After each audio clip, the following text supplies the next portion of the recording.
ও মা, আজকে পাবদা মাছ রান্না করো না। পাবদা মাছ খাবে? কি দিয়ে করব বলো? কালো জিরে কাঁচা লঙ্কা চিড়ে। ওই যে কালো জিরে কাঁচা লঙ্কা চিড়ে যেটা একটা ঝোল করি ওইটা? হ্যাঁ। ভাত দিয়ে খেতে ভালো লাগে তোমার? হ্যাঁ। আচ্ছা চলো ওইটাই বানাবো। তো চলো বন্ধুরা, আজকের মাছটা নিয়ে নিচ্ছি, এই যে পাবদা মাছ, ভালো করে এখন নুন হলুদ মাখিয়ে নিচ্ছি। আমার চ্যানেলে সবাইকে স্বাগত জানাই। তো চলো বন্ধুরা, আজকের আমার ছেলের আবদার যে পাবদা মাছের কালো জিরে কাঁচা লঙ্কা চিড়ে সে ঝোল খাবে। ভাত দিয়ে খেতে ওর নাকি এটা দারুণ লাগে। তো মাছটার গায়ে ভালো করে নুন হলুদ মাখিয়ে নিচ্ছি, আর এইদিকে ততক্ষণ সর্ষের তেলটা গরম করতে নিয়েছি। তেলটা ভালো করে গরম হোক, তারপর মাছটা ছাড়বো। কিন্তু খুব সাবধান, মাছটা যেই দেবো আর চটপট করে ফাটতে থাকে, তাই ঢাকনা চাপা দিয়ে মাছটা ভাজছি। তো এখানে মাছটা ভেজে রেখে দিয়েছি, আর কিছুটা সেই ফাঁকে বেগুন কেটে রেখে দিয়েছিলাম। আলু বেগুন দিয়ে কালো জিরে কাঁচা লঙ্কা চিড়ে এই ঝোলটা করব। সেরকম বিশেষ কিছু মশলা লাগে না, চটপট হয় খুব তাড়াতাড়ি রান্নাটা, আর খেতেও লাগে সেই স্বাদ দুর্দান্ত। তো বেগুন আলু একসাথেই ভেজে নেবো। কিছুটা বেগুন কেটে নিয়েছিলাম, এখানে একটা মতন আমি গোটা বেগুন দিয়েছি, আর 2-3টে আলু দিয়েছি। দিয়ে ভালো করে লম্বা লম্বা করে আলু বেগুন কেটে ভালো করে এখন ভাজা হচ্ছে। এবার ওপর থেকে দিয়ে দেবো একটু নুন হলুদ।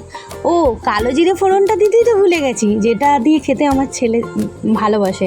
তো ওপর দিয়ে এখন কালো জিরে ফোড়ন দিলাম, কালো জিরেটা একটু বেশি করেই দিলাম, আর দিয়ে দিলাম 3-4টে চেরা কাঁচা লঙ্কা। এবার একটু ভালো করে একটু নাড়াচাড়া দিচ্ছি। আর এই যে মাছটা ভাজার সময় যা ফাটছিল, তাই ঢাকনা চাপা দিয়ে ভেজেছি আর কি। এই মাছ একটু ভাজতে গেলে একটু ফাটে।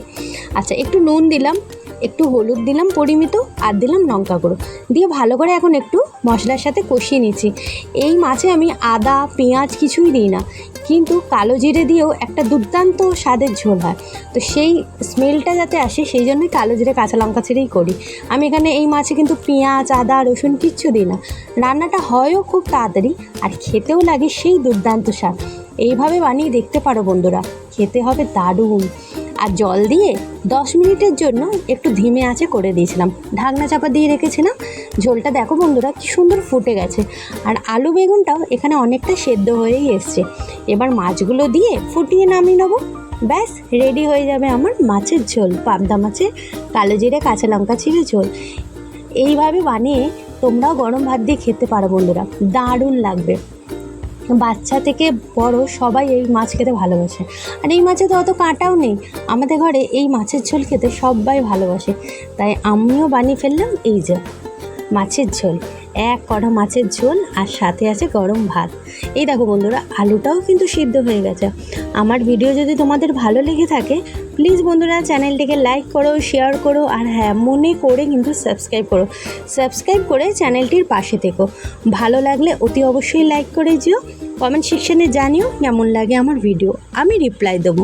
আজকের মতো আমি এখানেই শেষ করলাম।